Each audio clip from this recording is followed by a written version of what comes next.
Hi guys, this is Nick, back with a video on how we can access creative states easier, whether you're a writer, artist, whatever. This all applies if you're in some kind of creative endeavor.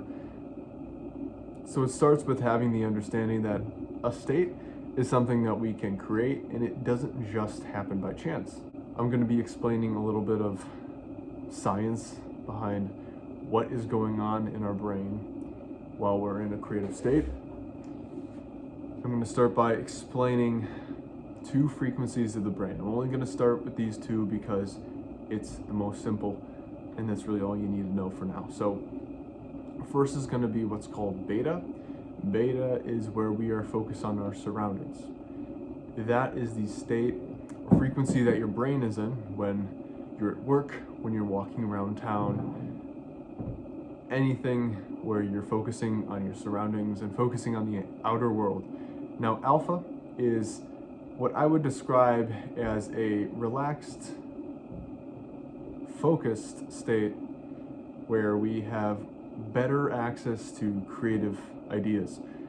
Have you ever noticed a time in your life where maybe you were stressing out about a problem and trying to figure out a way to solve it, but as soon as you started relaxing a little bit, a solution just came to you? Now that's probably because you were in, or rather not you, your brain, the frequency it was in was alpha. So it had access to creative ideas. And what I'm going to be talking about is basically how we can create an alpha state in our brain. And we can all do it. Like, anybody can do it. It's part of the design. You know, there are people who say, oh, well, I'm just not that creative of a person. That's not true, because you have, you know, pretty good access. Everybody can access alpha, the alpha states. First thing I'm going to be going into is called spatial anchoring.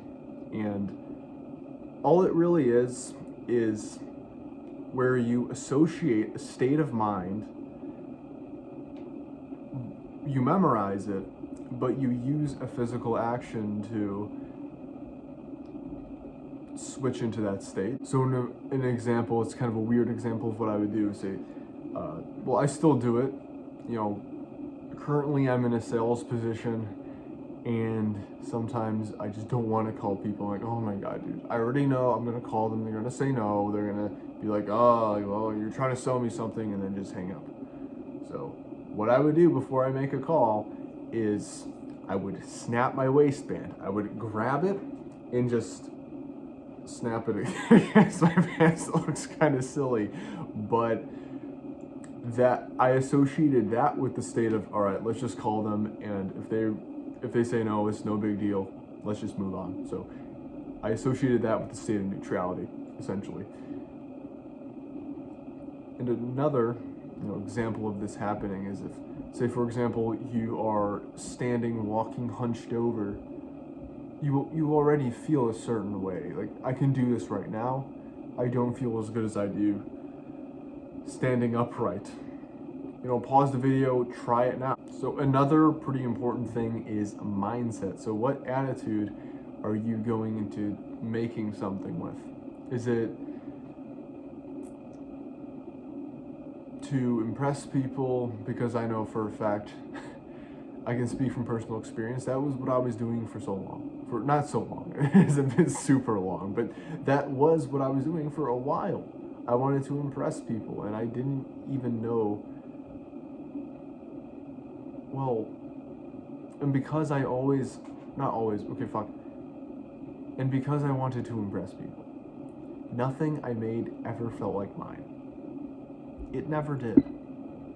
Because I always had, what somebody else thinks in mind, and it was just, I came from a place of being externally validated, which is just, I think in general, it's a pretty shitty place to be. Last but not least is going to be daily practices. And, I'm a firm believer in having no fluff, of just telling the stuff that creates the results. So if I can say one daily practice that you could incorporate into your life to help you access states of creativity easier, is going to be meditation. All right. Now, I think there's a lot of just, I wouldn't call it stigma, but when people think of meditating, they think it's this like really fucking hard, like, oh, I have to stand completely still and I can't think of anything. But no, it's just, sitting and thinking.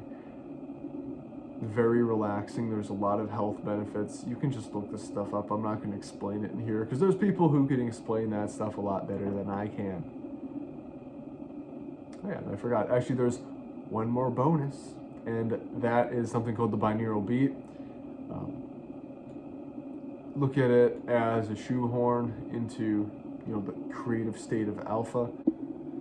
All right, so I just noticed I did not even explain what a binaural beat is. And all it is when one frequency plays in your ear and then another one that's at a slightly different cycle does. So that's what it is. That's all you need to know. You can look up on YouTube binaural beats for creativity or focus and just go from there.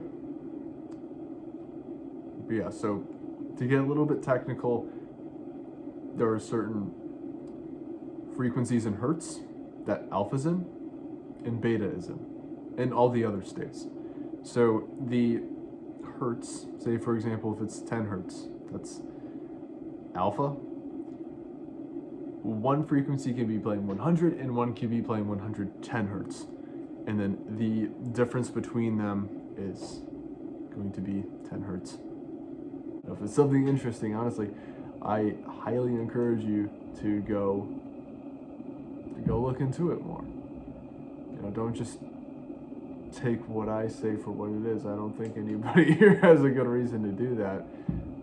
But, if it seems like something you want to try, then try it out. That's my call to action. So, yeah, if you made it this far, thank you for watching. I make videos weekly. They're released on Wednesday. So, see you guys in the next one.